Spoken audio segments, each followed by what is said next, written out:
What's up, B2? Capital G here. Got some spicy fairy tale Cinderella duels for you guys to check out. At first, people were basically just infatuated with the one card FTK involving the Golden Castle of Stromberg because, if you open with it, you'd basically just win the game. But now the Ancient Fairy Dragon is banned in the TCG and the OCG, it's really not a play that we have to worry about anymore, and you can start doing the regular cheese bullshit that this deck allows you to do. Now, I will admit this stuff is gimmicky as hell, but it's actually pretty awesome. A lot of it involves with Hextrude, my favorite card in the deck.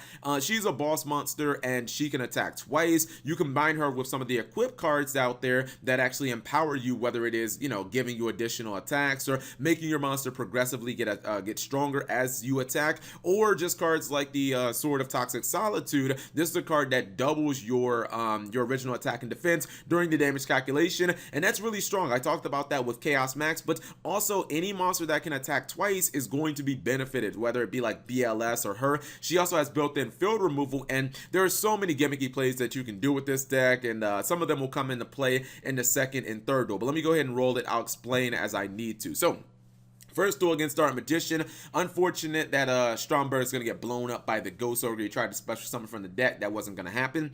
His opponent opens up with a Apprentice Illusion and Spellbook of Knowledge. He's got the Cosmo Brain, and then he's going to Monster Reborn the Apprentice Illusion back. Pretty nice play, especially considering he has Eternal Soul to summon Dark Magician next turn, possibly go into a rank 7 if necessary. That might not be that bad. Maybe some Tomahawk action. Gets another Clutch Terraforming, which gets him Hextrude or gets him another copy of Golden Stromberg, and then he can get Hextrude on the field. And this is what I'm talking about here, where you're going to activate your Toxic Solitude on Stromberg, and not only can she blow up a card, which is that back row, but it wasn't activated, so it's fine. He is going to be able to do massive amounts. Look at how in the damage step she is going to be 5,200 attack, which is pretty awesome when you can attack twice. Now her gaining 400 attack is not really going to be that relevant. Actually, I think you gain 400 attack after she doubles. Tomahawk is going to come into play. As I said, probably it would, and he might be susceptible to a little bit of link spamming right here. He does have Ghost Ogre to potentially pop one of these monsters. Kind of feel like his opponent should have done more, and also his opponent didn't read the cards. You don't want to attack this deck ever, because if you attack, Golden Castle is going to blow up your monster. So even though he had an open field, it's not really that relevant when you can't attack. You basically have to take out the Golden Castle, otherwise you can never really attack this deck. He is finally going to learn his lesson, but I think he's going to get another Terraforming. So yeah, Terraforming, please go to 1. Confirmed. And he gets Hextrude back, and he's basically going to do the same thing. Goodbye to that copy of Eternal Soul. Don't matter if you chain a bro, blows your whole field up when you lose it, and he's able to close out this duel. So this was minimal amounts of cheese, because the main play you saw in this duel was just Hextrude plus the Toxic Solitude, but there are actually some other cheese plays, which you'll see in this next duel. This one is against TA Frogs or Paleo Frogs, whichever you want to call it. Totally Awesome Frogs. Alright, so I believe Totally Awesome is going to hit the board first turn. He does have an out, which would be the Ghost Ogre when it tries to activate its effect to special summon a Toad from the deck, or frog or whatever. He is going to be able to get a monster back, and the effect is going to resolve. Gets Dupe Frog. Fair enough, get Swap Frog back to his hand, but the cheese is actually ridiculous. So he's going to go Golden Castle. That is going to get banished, but don't even matter, bro. I got multiple copies. Summons Hextrude from the deck, and this is another thing you can play. I was going to call this Arm's Hole Hidden Armory, and that is going to get you Power of the Guardian. So Power of the Guardian is a card where basically every time you attack, you get a spell counter on it, and for each spell counter you have on the card, you get 500 attack. Now, since again, she can attack multiple times, it's very real. Now, if he had less life points, he would probably go for Megamorph, but he's going to essentially he's going to get more power as he continues to attack, and this is going to be even more cheesier when he flips over All Out attacks. And if you don't know about All Out attacks, so here's what happens, right? All Out attacks, it forces all your opponent's monsters that are special summoned into attack mode, and it makes them attack no matter whether they want to. So Link monsters automatically 100% always have to attack. And the thing is, when Golden Castle is on the field, we already just established that if you attack, your monsters are just going to blow themselves up, and then you're going to take burn damage equivalent to half their attacks. So yeah, it's kind of a little cheese lock there. Unless you can get rid of one of these cards, you basically are just going to die. So even though he's going to get all his effects off, doesn't matter what he actually summons. I think he doesn't realize what's going to happen yet, which is why he goes for Borlo. He's like, I'm just going to snatch steal your monster. I'm going to kill you with your own card. And unfortunately, Totally Awesome cannot, it can't, what's it called? Totally Awesome can't negate effects of cards that are already activated. So Borlo's going to attack, and Borlo ends up getting blown up and taking 1500 damage. I think at that point, he was like, fuck this, I'm out of here, Cap. I don't want to play against this bullshit. And then we have the final duel. This one is against Buster Blader.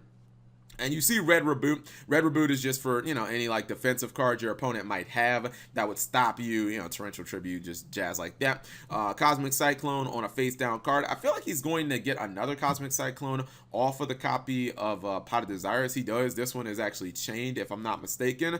Okay, so he's going to go for the Buster, or the Destruction Swordsman. Fair enough. I believe it's just going to get attack over.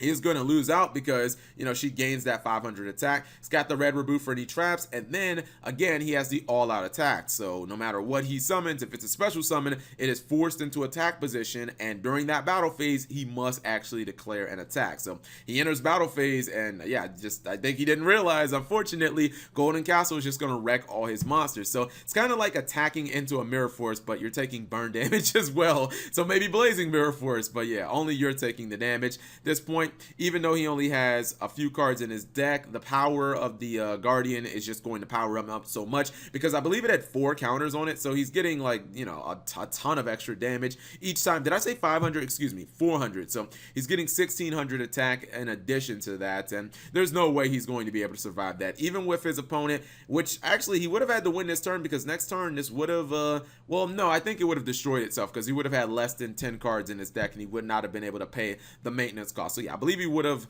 actually, the card would have been destroyed, and he would have just been able to normal summon as usual. But just a little weird deck that you guys might want to play if you're into that kind of cheese stuff. I'm going to pause for 1 second. I'm going to show you guys what the deck looks like. Okay, so this is what the deck looks like on paper, guys, and you can basically see by the makeup, it's as gimmicky as you might imagine.